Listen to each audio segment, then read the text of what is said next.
নমস্কার বন্ধুরা, আমাদের চ্যানেল বাংলা ওয়েদার রিপোর্ট আপনাদেরকে অনেক অনেক স্বাগত। এইবারে কি তাহলে বঙ্গে আসছে বর্ষা? এই যে তীব্র তাপপ্রবাহ চলছে, এর থেকে মুক্তি পাবে গোটা বাংলা? সবটাই বলবো এই ভিডিওর মধ্যে। দয়া করে ভিডিওটি একদম শেষ অবধি দেখবেন এবং নতুন হলে অবশ্যই সাবস্ক্রাইব করে আমাদের সঙ্গে থাকবেন।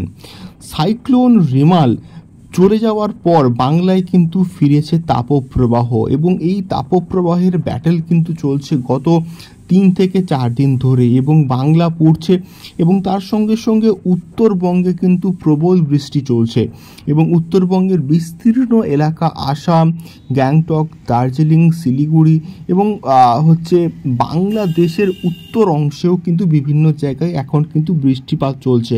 কিন্তু আমাদের দুই বাংলায় অর্থাৎ দক্ষিণবঙ্গ সহ পশ্চিমের জেলাগুলিতে কিন্তু এখনও বৃষ্টির দেখা নেই। তবে কিন্তু এই বৃষ্টির দেখা মিলতে চলেছে আজকে এবং আজকের কিন্তু প্রবল ঝড় বৃষ্টির সঙ্গে কিন্তু বজ্রপাত সহ একটা বৃষ্টির কিন্তু সম্ভাবনা তৈরি হয়েছে এবং একটি ঘূর্ণাঘাতের ফলে কিন্তু এই প্রবল ঝড় বৃষ্টি এবং বজ্রপাতের কিন্তু সৃষ্টি হতে পারে এবং যার ফলে ভাসবে কিন্তু দক্ষিণবঙ্গের এবং পশ্চিমের জেলাগুলোর বিস্তীর্ণ এলাকা, এমনটাই কিন্তু আবহাওয়ার খবর কিন্তু বলছে। তো এই খবর অনুযায়ী একটি ঘূর্ণাঘাত কিন্তু সৃষ্টি হয়েছে এবং যার ফলে কিন্তু এই বজ্রগর্ভ মেঘ সৃষ্টি হবে এবং যার ফলে আজকের 12ই জুন কিন্তু একটি প্রবল থেকে প্রবলতর কিন্তু বৃষ্টিপাত এবং তার সঙ্গে সঙ্গে 30 থেকে 40 কিলোমিটার বেগে ঝোড়ো হাওয়া এবং তার সঙ্গে সঙ্গে কিন্তু প্রবল বজ্রপাতেরও কিন্তু সম্ভাবনা রয়েছে।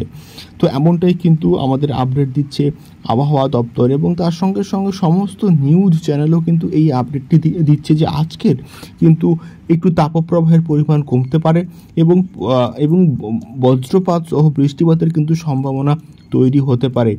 তো এই রকম আবহাওয়া সংক্রান্ত আপডেটগুলো পেতে গেলে অবশ্যই আমাদের চ্যানেলটিকে সাবস্ক্রাইব করে সঙ্গে থাকবেন এবং পাশে থাকা বেল আইকনটি অবশ্যই বাজিয়ে দেবেন, যাতে করে আমরা যখনই কোনো রকম আবহাওয়া সংক্রান্ত খবর আপনাদেরকে দেব আপনারা অবশ্যই সেটিকে দেখতে পারবেন এবং আপনাদের কাছে একটি নোটিফিকেশন পৌঁছে যাবে। দেখা হচ্ছে পরবর্তী ভিডিওতে আবহাওয়া সংক্রান্ত আরও অনেক আপডেটস নিয়ে। নমস্কার।